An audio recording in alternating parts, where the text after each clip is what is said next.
It's time for Wow Factor, cool facts about fishing, hunting, and the outdoors. Check out this monster alligator gar. He's over 7 feet long and weighs approximately 175 pounds, but he didn't grow up here. He's one of the many huge fish caught and donated to Bass Pro Shops for display in their aquariums.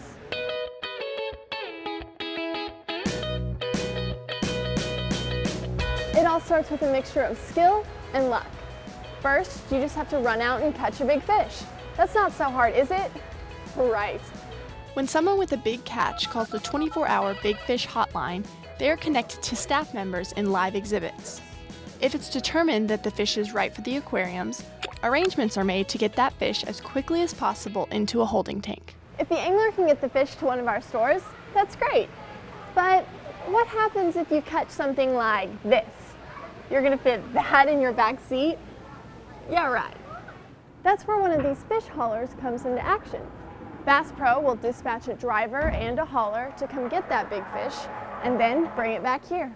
Welcome to the fish farm at Sportsman Park. It's like a MASH hospital for the treatment of new fish. All fish stop by here before making their way to the aquariums. Remember that humongous alligator gar?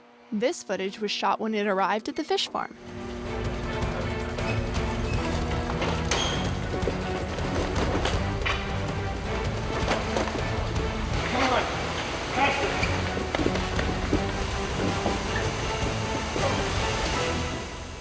When a new fish arrives, the first step is that it's placed into quarantine.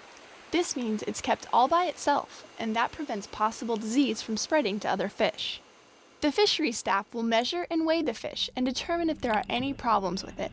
The fish farm has a complete diagnostic center where tests can be performed, and many problems are fixed before they cause permanent harm to the fish.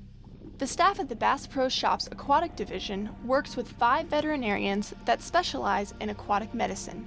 These experts have worked with places like SeaWorld, and their expertise is what helps keep the success rate of moving fish to be above 98%.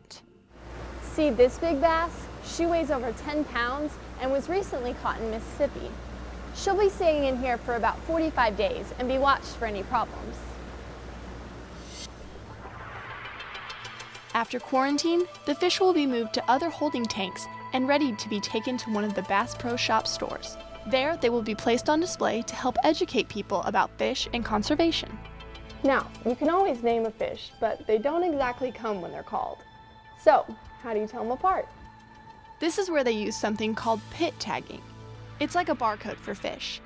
It's a transponder device that can be scanned. A pit tag is the same thing you've probably used on your dog or cat if they've ever been microchipped.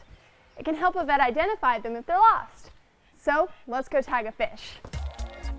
The microchip is simply inserted into the back of the fish in this muscle tissue. Slip it underneath the scale there into her dorsal meat and squeeze the black trigger. Just like this? Yep. Now that the chip has been inserted, we use this handheld scanner, and when you hear it bing, the fish has been registered in the computer. Now we always know where it is and all of its history. She's going to be a little disoriented, but she should wake up pretty quickly. All of these fish have been pit tagged, so even though they aren't talking, we can still tell them apart. So go on out and catch that huge fish and give the fish hotline a call. We'll even let you name it. That's this week's Wow Factor. Have fun.